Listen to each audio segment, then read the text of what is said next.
요한복음 1장 29절에서 34절까지 말씀, 신약성경으로 보실 분들이 있다면 신약성경 143쪽의 말씀입니다. 신약성경 1장 29절에서 34절까지 말씀 제가 봉독해 올립니다.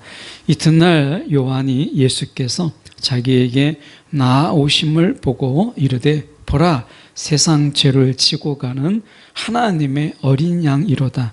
내가 전에 말하기를 내 뒤에 오는 사람이 있는데 나보다 앞선 것은 그가 나보다 먼저 계심이라 한 것이 이 사람을 가리킴이라. 나도 그를 알지 못하였으나 내가 와서 물로 세례를 베푸는 것은 그를 이스라엘에 나타내려 함이라 하니라.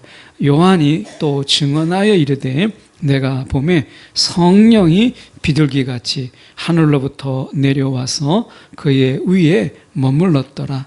나도 그를 알지 못하였으나 나를 보내어 물로 세례를 베풀라 하신 그이가 나에게 말씀하시되 성령이 내려서 누구 위에든지 머무는 것을 보거든 그가 곧 성령으로 세례를 베푸는 이인 줄 알라 하셨기에 내가 보고 그가 하나님의 아들이심을 증언하였노라 하니라. 아멘.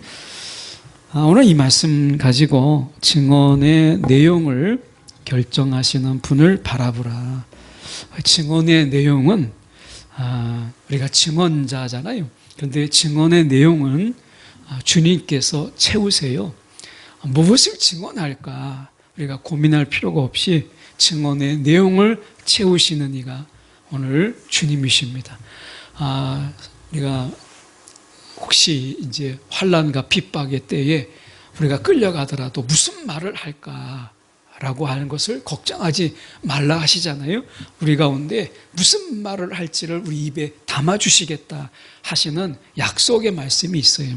마찬가지로 우리 가운데 정말 주님을 증언하고자 하는데 우리가 무엇이라고 말할까? 라고 했을 때 우리에게 증언의 내용을 주시는 이가 바로 주님이십니다. 오늘 그분을 바라보라 라는 내용으로 저희가 보려고 하는데요. 우리가 잘 알고 있는 유월절이라고 하는 유월절 양, 또 유월절 이 부분에 대해서 다시 한번 말씀을 드리려고 하는데요. 우리가 지금 이제 우리가 사순절의 기간이잖아요. 그래서 특별히 저희가 새벽에는 마가복음을 보고 수요일에는 요한복음을 봅니다. 어떻게 보면 우리가 사순절 기간에 예수를 더 깊이 생각하자라는 이런 방향성을 가지고 말씀을 좀 보려고 하는데요. 유월절이라고 하는 부분은 굉장히 중요한 부분이에요. 특히 우리가 유월절을 지켜야 된다라고 하는 구약의 유월절을 지금도 지켜야 된다라고 하는 이단이 우리가 판을 치는 이때에 우리가 유월절에 대해서 정확하게 아는 것도 굉장히 중요하고 이 유월절의 의미 속에서 예수께서는 성령으로 나가요. 그래서 단순하게 유월절이 아니라 예수님은 이 성령과 연결시키고 있어요. 그래서 우리가 굉장히 중요한 부분으로 저희가 볼 수 있는데요. 오늘 이 세례 요한이라는 인물이 나오죠. 세례 요한은 사실은 그가 이야기할 때 이렇게 이야기합니다. 31절에 나도 그를 알지 못하였으나 이렇게 이야기해요. 정말 깜짝 놀랄 일이잖아요. 어떻게 세례 요한이 예수가 누구인지를 모른다라고 하는 이게 이해가 안 되잖아요. 사실은 세례 요한과 예수는 사촌간이기 때문에 진작에 알았죠. 그러니까 어떻게 보면 인친관계, 어떻게 보면 친척 관계로서의 예수를 몰랐다 이건 아니에요. 그런데 그 예수가 메시아다, 그 예수가 그리스도다라는 것은 몰랐다 그 이야기거든요. 우리가 어떻게 보면 이 세례 요한처럼 예수가 누구인지는 아는데 이 예수가 그리스도라고 하는 사실을 모르는 거죠.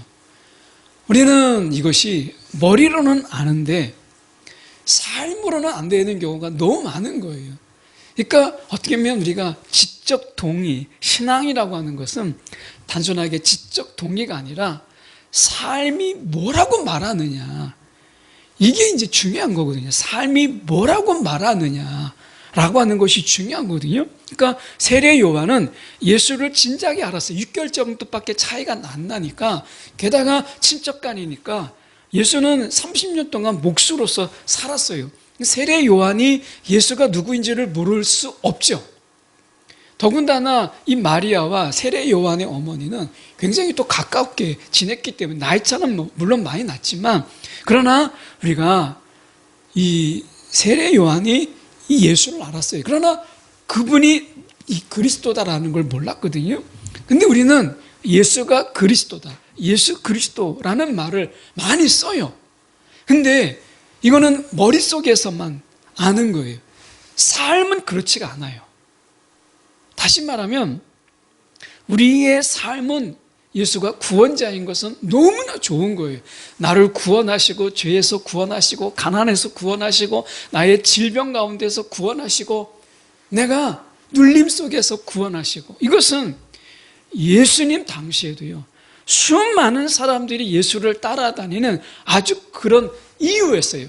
예수가 구원자이시기 때문에 많은 사람들이 예수를 따라다녔어요. 아니, 나를 가난에서 건져주시고, 나를 배고픔에서 건져주시고, 내가 돈이 없는 가운데서 하나님이 정말 나를 돈을 주시고, 뭐 이런 부분 속에서 구원자, 내가 이곳을 빨리 벗어나고 싶은데, 그런데 그 속에서 건지는 자로서 우리가 예수를 마다할 이유가 없잖아요. 여러분 어떠세요? 예수가 나의 구원자이다. 여러분 거기에서 우리가 벗어날 이유가 없어요. 마다할 이유가 없죠. 아니, 나는 지금 가난한데 이 가난에서 벗어나게 해주겠다는 거예요.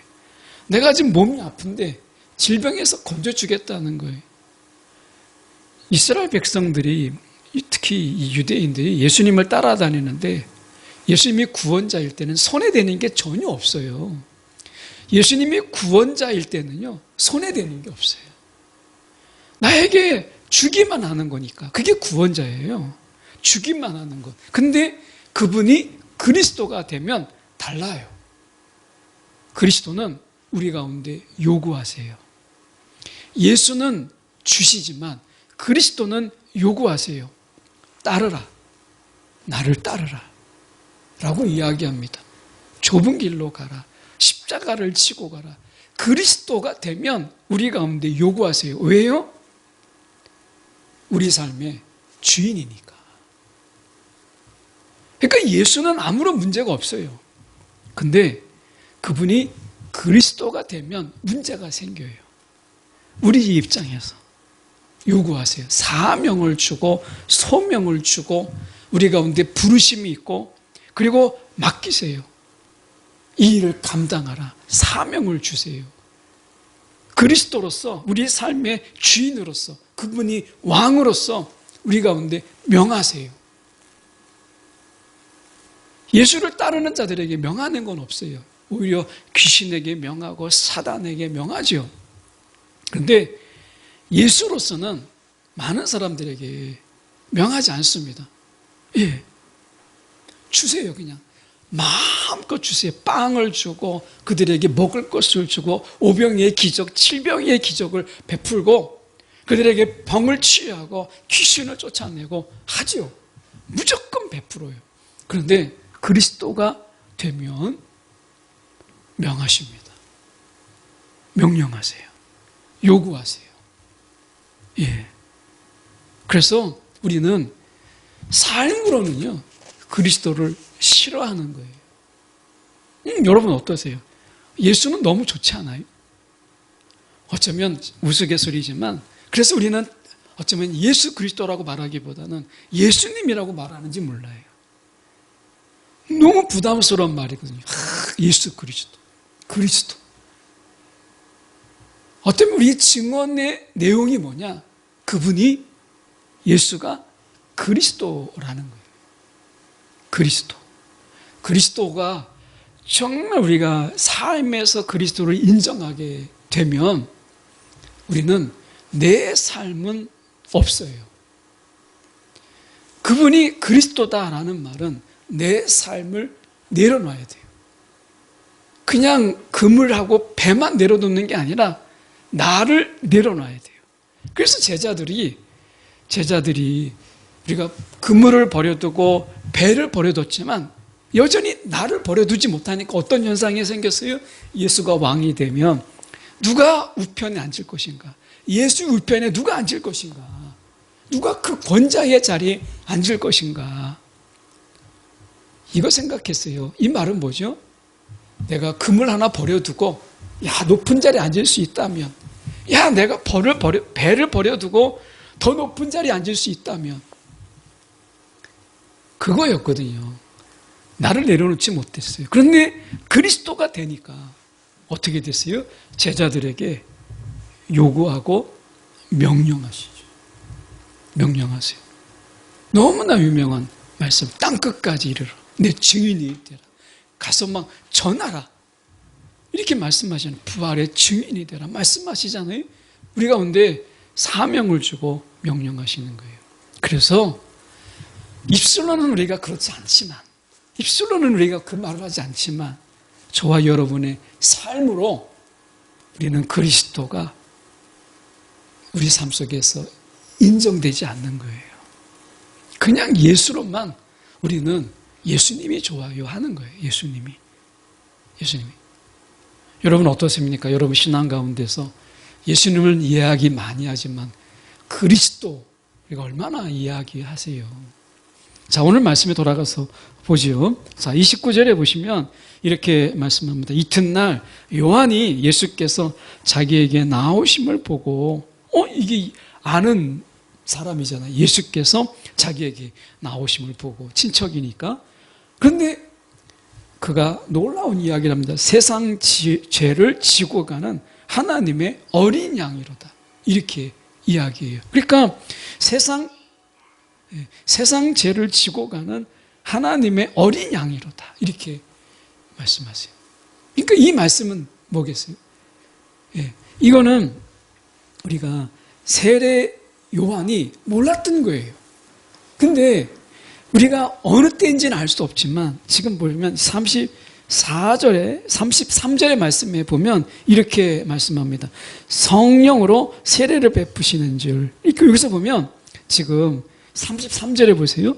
성령이 내려서 누구에든지 머무는 것을 보고, 성령이 누가 그리스도인가를 알려준 거예요.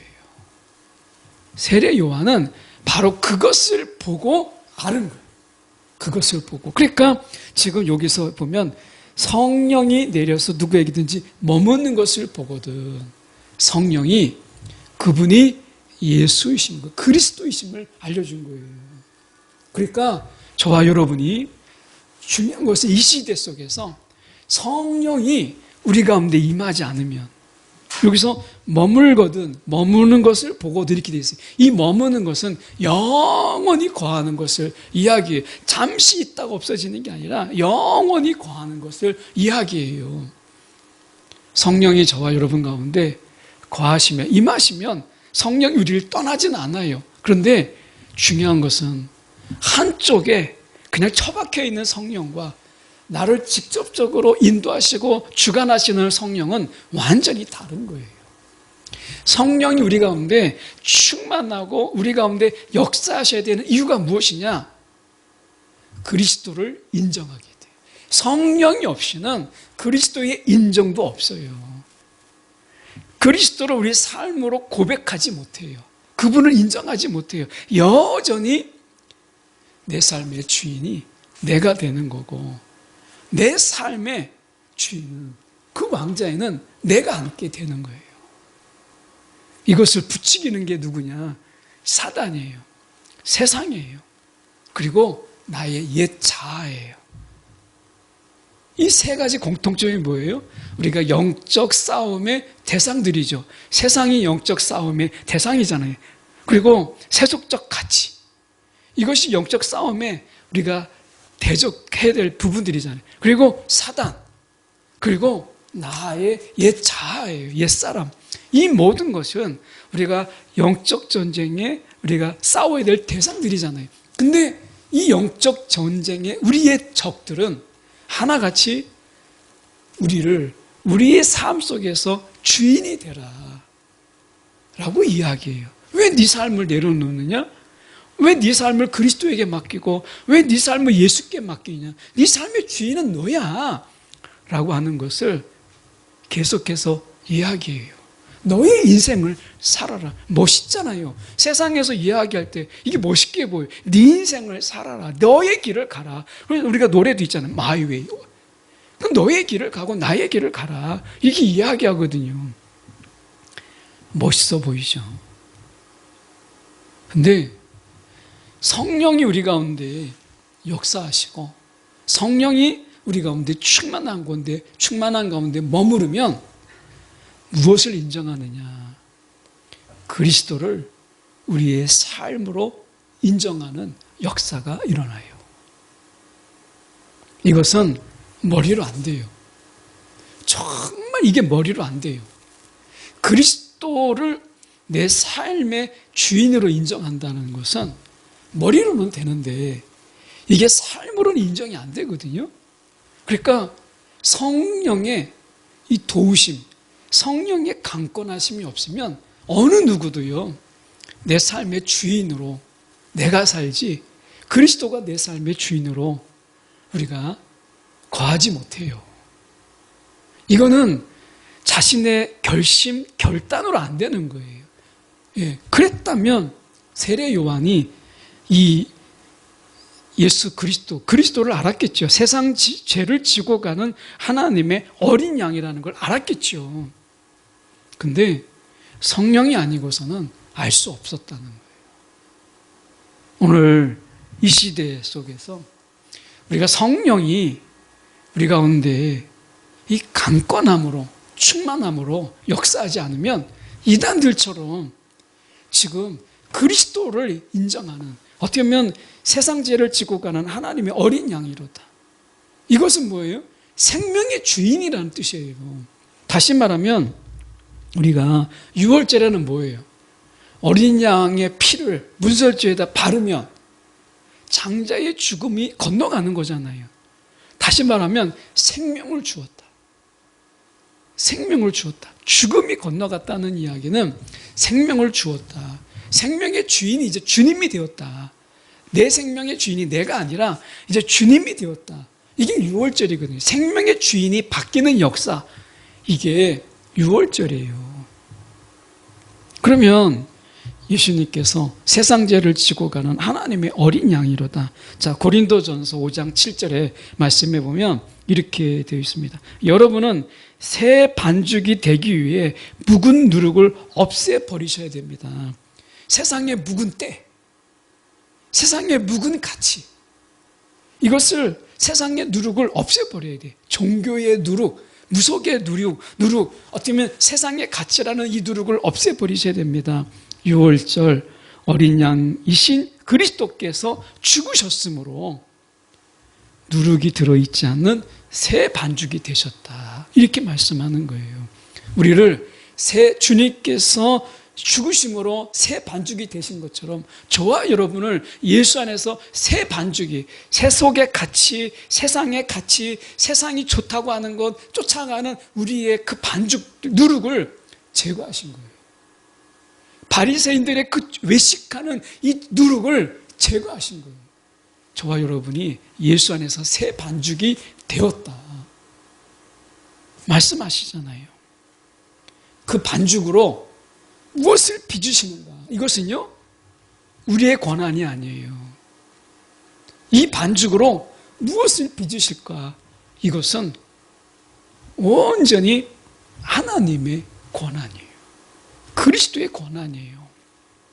그게 이 어린 양의 세상 죄를 지고 가는 어린 양이로다 라는 의미잖아요. 그러니까 새 반죽으로 예수 안에서 저와 여러분이 새 반죽이 되었어요. 그것으로 칼국수를 할지 만두를 빚을지 몰라요. 그건 우리가 결정하는 게 아니에요. 내가 만두가 좋아하니까 만두로 빚어주세요. 아닙니다. 하나님이 파스타를 만들지도 모르는 거예요. 이 그리스도께서. 우리의 권한이 아니라는 거예요. 제가 터키에 갔을 때, 다 음식이 잘 안 맞는데, 케밥이라고 하는, 그거는 좀 먹을만 하더라고요.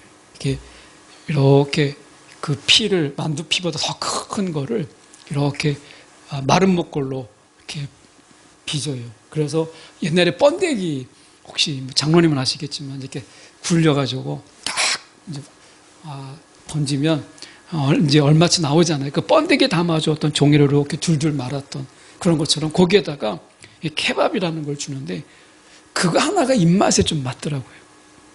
그래서 이제 입맛 안 맞으면 그 케밥을 먹고 했던 그런 생각이 나는데 하나님이 무엇을 빚으실지는 모릅니다. 케밥을 만들지 파스타를 만들지 아니면 우리식으로 그냥 칼국수 수제비 할지 몰라요. 그거는 그리스도의 전적인 권위. 다만 우리가 세반죽이 되었다 라고 하는 거예요. 말씀의 30절을 보세요. 보면 내가 전에 말하기를 내 뒤에 오는 사람이 있는데 나보다 앞선 것은 그가 나보다 먼저 계심이라 한 것이 이 사람을 가리킴이라 라고 말씀하면서 저희가 31절에 다시 보면 나도 그를 알지 못하였으나 내가 와서 물로 세례를 베푸는 것은 그를 이스라엘에 나타내려 함이라 이렇게 돼 있어요. 그러니까 이 물 세례는 이제 이 세례 요한이 이제 베풀었지만 예수께서는 우리 가운데 성령의 세례를 베풀잖아요. 성령의 세례. 그래서 로마서 3장 25절에 보면 이렇게 말씀합니다. 하나님께서는 이 예수를 속죄 제물로 내어주셨습니다. 의롭게 되는 것은 예수 피를 믿음으로써 이루어집니다. 예수 피. 예수 피를 믿음으로써 우리가 이루어집니다.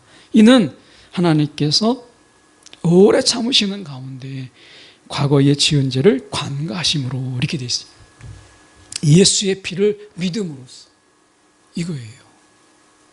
오늘 우리가 이 양의 피 이걸 잊으면 안 돼요. 예수님의 그 어린 양의 피를 잊어서는 안 돼요.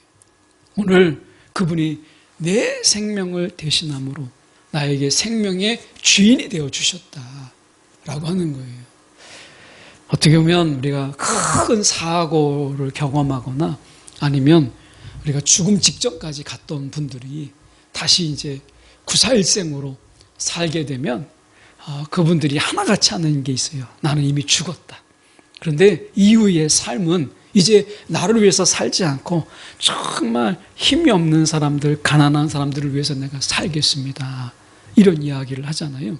제가 필리핀에 가면 필리핀 마닐라에 누가 병원이라고 있어요.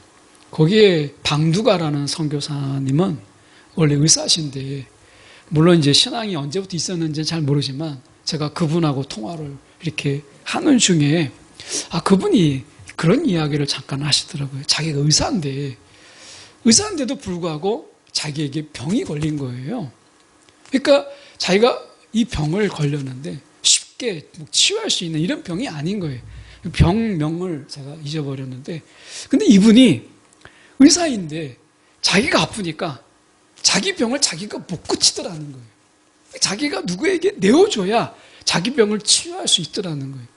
그때 이분이 아는 게 내가 의사가 아니라 나도 환자구나. 정말 의사가 필요하구나. 이때 예수가 의사인 것. 그분이 나를 치료해 줘야 되는구나. 이거를 깨닫게 되고 그분이 나를 살리시는 것만큼 나도 누군가를 살리다가 돈이 아니라 내가 누군가를 살리다가 내가 정말 주님 앞에 가면 좋겠다 해서 필리핀으로 온 거예요. 그러면서 그 선교사로 그 병원을 이제 선교 미션 이제 그 자격으로 이제 오신 건데 웬만한 거는요 다 무상으로 합니다. 단지 의료비가 너무 많이 들어가는 거는 후원을 받거나 이렇게 하시고 이걸 선교로 하세요. 자기가 아파 보니까 이태석 신부도 그가 신부가 되기 전에 의사였잖아요. 근데 자기가 병이 걸리고 보니까 이렇게 사는 게 아니구나. 이걸 깨닫게 된 거죠. 여러분 우리가 생각해 볼 때 나는 이미 죽었다. 이거 굉장히 중요한 거예요. 예수 안에서 내가 죽었다 라고 하는 거예요. 세상의 사람들도 내가 큰 병에서 이제 간신히 살아났어요. 뭐 큰 사고 가운데 살아났어요. 그러면 전혀 새로운 마음으로 살아가려고 하는데 하물며 우리는 영원히 죽을 뻔했는데 그냥 이 세상의 삶을 살다가 죽어가는 사람도 이 세상에 얼마나 살지도 모르는데 다시 살아나는 그들도 정말 새롭게 살아보겠다고 마음 먹는데 저와 여러분은 영원한 죽음 속에서 빠질 뻔했던 우리가 예수의 죽음으로 인해서 이제 완전히 새로운 영원한 삶이 우리 가운데 있는데 우리가 생명의 주인으로 주장하기보다 정말 그리스도께서 내 생명의 주인이다 고백하며 살아가는 것. 여러분, 이 땅에서 정말 내 삶의 주인이 내가 아니다. 주님이 주인이다 라고 하는 것. 이 변화, 이거죠. 오늘 말씀 속에서 보시면 이렇게 말씀하거든요. 29절에 다시 가서 보시면 우리가 세상 죄를 지고 가는 하나님의 어린 양이로다 이렇게 얘기하니까 우리가 생각할 때 이 어린 양은 아무런 힘도 없고 너무나 나약한 존재이고 막 이렇게 생각하죠. 그런데 계시록에서는 다릅니다. 그러니까 오늘 우리가 이 6월절의 어린 양이 우리를 위해서 죽으심으로 인해서 생명을 얻은 우리가 예수가 우리의 삶의 주인이 되는 우리의 삶은요 완전히 달라요. 이 어린 양은 그냥 끌고 가면 끌려가는 아주 나약한 이 양으로 보이죠. 계시록에서는 완전히 바뀌어요. 우리가 바로 그런 존재인데 계시록에 보면 이렇게 말씀합니다. 계시록 5장 6절의 말씀에 보면 이렇게 되어 있습니다. 제가 이 쉬운 성경으로 보면 그때 나는 내 생물에 둘러싸여 보좌 가운데 어린 양이 서 계신 것을 보았습니다. 그러면서 그 어린 양은 7뿔과 7눈이 있었는데 그것은 세상에 보내진 하나님의 7영을 가리키는 것이었습니다. 이렇게 되어 있어요. 이것은 무엇을 이야기하냐면 하나하나 설명은 좀 시간이 걸려서 다시 말하면 이 어린 양이요 영적 전사로 이 전사로서 전사의 묘사예요. 그러니까 어린 양은 그냥 6월절이 어린 양은 끌려가서 그냥 피 흘리는 그런 나약한 양으로 보이잖아요. 그런데 우리가 세상에서 그런 존재였거든요. 그런데 이제 그리스도가 우리의 삶의 주인 되는 그런 삶은요 완전히 다른 어린 양이에요. 세상 속에서 우리는 영적 전사로서 살아가는 거예요. 영적 전사로서. 그게 우리가 사도들이 바로 그걸 보여주잖아요. 부활하신 예수님을 만났어도 막 무서워서 문을 걸어 잠갔던 그들이 성령이 그들 가운데 임하니까 어떻게 됐어요? 성령이 그들 가운데 임했다라는 것은 그들 가운데 그리스도를 고백하게 되었다는 거예요. 자, 성령의 역사가 없이는 우리의 삶으로, 머리가 아니라 삶으로 그리스도를 고백하지 못해요. 이거는 영적 공식이잖아요. 그런데 그들에게 성령이 임하니까 어떻게 됐어요? 삶으로 그리스도가 고백되어진 거예요.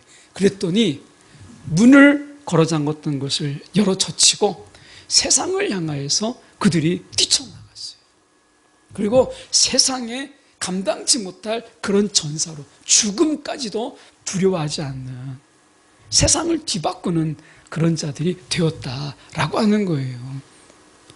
사도행전 10장 38절의 말씀에 보면 하나님이 나사렛 예수에게 성령과 능력을 기름 붓듯 하셨다 이렇게 돼 있어요. 예수께 우리가 나사렛 예수에게, 나사렛 예수라는 것은 그냥 인간 예수라는 뜻이에요. 그러니까 인간 목수 예수에게 하나님께서 성령과 능력을 기름 붓듯 하셨다. 그랬더니 마귀에게 눌린 사람을 고치고 이런 역사를 일으키셨다는 거예요. 그분이 사단과 싸우고 귀신과 싸우는 영적 전사로, 영적 전쟁의 전사로서 나설 수 있었다는 거예요.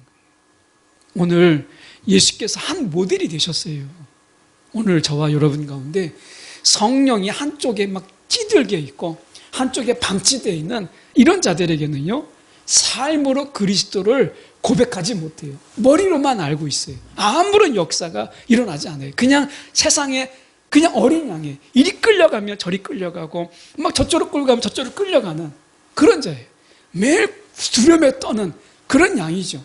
그런데 요한계시록에 나와 있는 전사처럼 우리 가운데 성령의 충만함이 우리 가운데 늘 있을 때, 그냥 한쪽에 있다가 한때가 아니라 머무는 것처럼 계속되는 영원함처럼 우리 가운데 성령의 충만함이 있을 때 저와 여러분이 삶으로 그리스도를 고백하게 되고, 삶으로 그리스도를 고백하게 되고, 그리스도가 저와 여러분 가운데 삶의 주인으로 임하니까 어떻게 돼요? 그 권능과 그 권세가 얼마나 크겠어요. 그래서 세상이 감당치 못할 그런 전사가 되는 거예요. 오늘 주님께서는 우리의 삶의 주인으로서 마귀를 쫓아내고 귀신을 쫓아냈던 제자들처럼 우리에게 영적 전사로 우리를 세우시기를 원하세요. 오늘 우리에게 왜 아무런 일이 일어나지 않느냐? 여러분, 성령이 없으면 아무 일도 없어요. 성령의 충만함이 없으면 아무 일도 일어나지 않아요.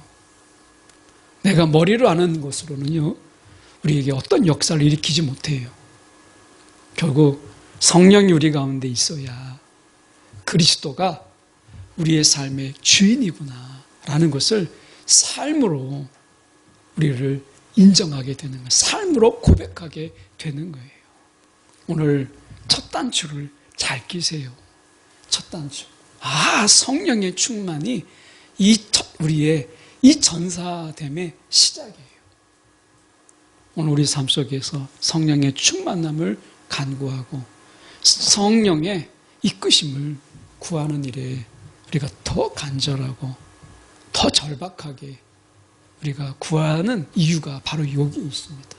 오늘 어린 양, 세상 죄를 지고 가는 이 어린 양, 여기에서 오늘 하나님의 영적 전사로서 그분이 정말 선봉대에 서서 우리가 영적 전쟁을 이끄시는 영적 전사로 거듭나잖아요.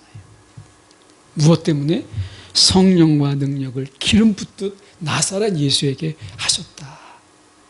오늘 하나님의 뜻이 여기에 있어요. 저와 여러분에게도 똑같습니다. 하나님이 원하세요. 아끼시는 게 뭐가 있겠어요, 이제. 성령과 우리가 이 능력을 저와 여러분이 예수 안에서 정말 그리스도 안에서 기름 붓듯 하시기를 원하시는 오늘 하나님의 뜻을 저희가 기억하는 저와 여러분이 되기를 간절히 소망합니다. 기도하겠습니다.